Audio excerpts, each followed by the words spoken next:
Hi Geeks, Minibots here for a video. Today I want to talk to you a little bit about the fish that I own. I've discovered recently through the help of one of a friend that lives here that aquariums are a big business in Vietnam. As you may have seen in the video, another video that Blankard made when he followed me and my friend Adam to a fish show. Of course, bettas, koi fish, but everything else is big here. Guppies seem to be very popular, and aquascaping.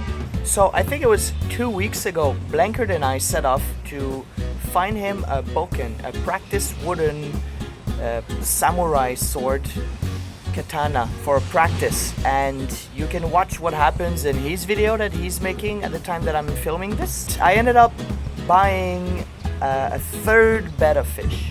And it was a bit of an impromptu buy, but there was a bit of a reason behind it. So let's go see that day, and I'll come back and we'll talk a little bit more deeply about the fish. Blankard just got my house, so I'm just getting ready. Grab the wallet, grab the keys. Gonna say bye to the little fishies. Bye guys. Bye guys.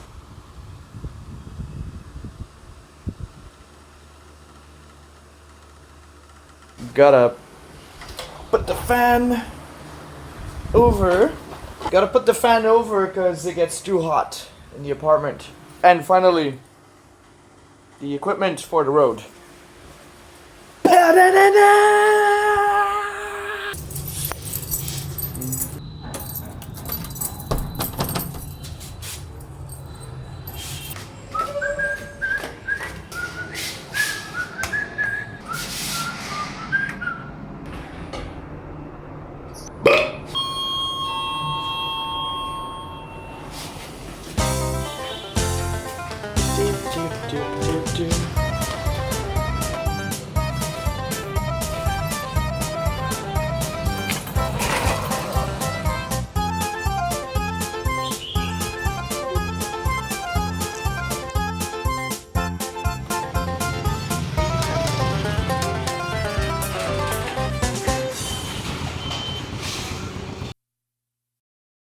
So we're at a nice fish store, and I see a lot of female bettas, so I might pick one Today?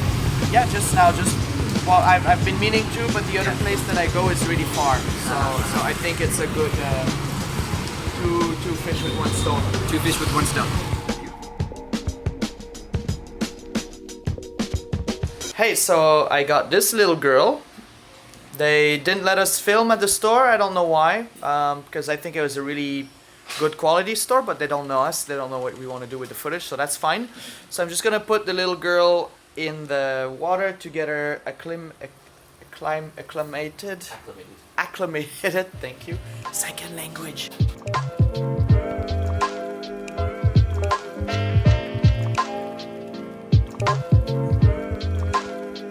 Is she mad?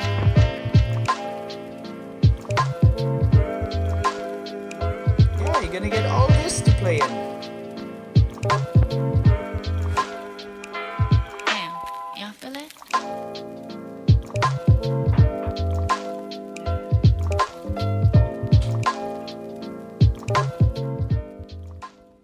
Okay, so as you could see in the video, I couldn't really film in the fish store once they noticed that I was filming their fish. I wanted to film the transaction and more tanks, but they didn't let me.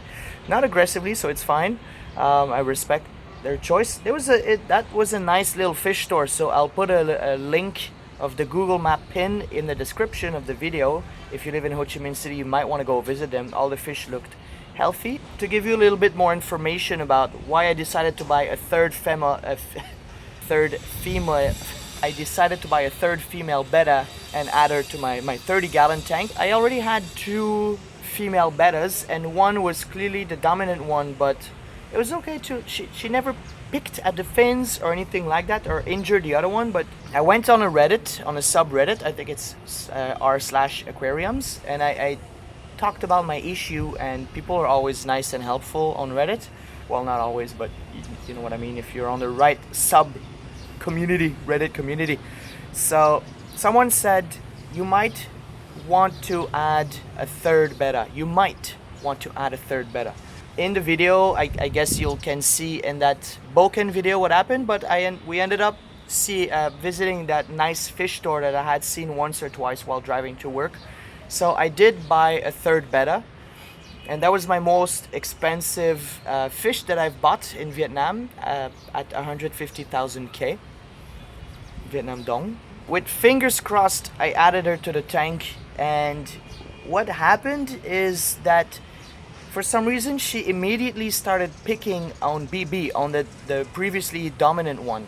So that made BB start to relax a bit, and Victim became more comfortable. And for some reason, I think bettas lose color when they're stressed. And keep in mind, I have females, not males. But BB looks like a male, and she started really, now she's really beautiful, and she's got these crazy bluish hue, green, blue, emerald colors. She already had them, but they just started really coming out recently. And Victim, I guess we have to change her name now, started picking on Bokken. So now I have this kind of like Pokemon fire, leaf, water, rock, paper, scissor thing where BB still picks on Victim, but much less, and Victim has been picking a bit on Bokken, and Bokken just picks a lot on BB.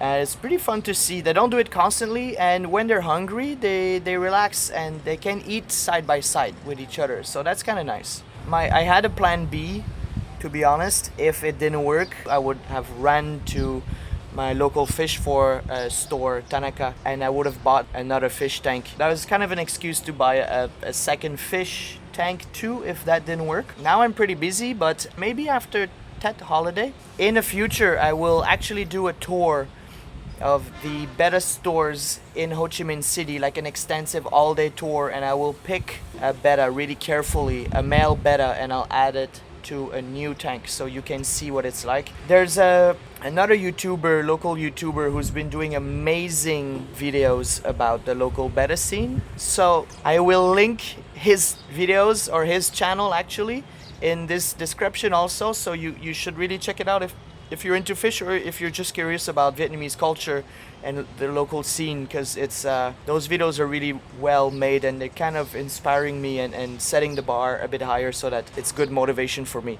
So thank you for watching this. As you can tell, Saigon Geeks is not only about gaming or about one thing. We want to explore all aspects of Saigon and Vietnamese culture. Geeky stuff. For me, being geeky about Saigon is learning a lot about it, and mostly the corners that you don't notice when you're just working the grind and don't really have time to explore. So we want to help you maybe find your niche in the city.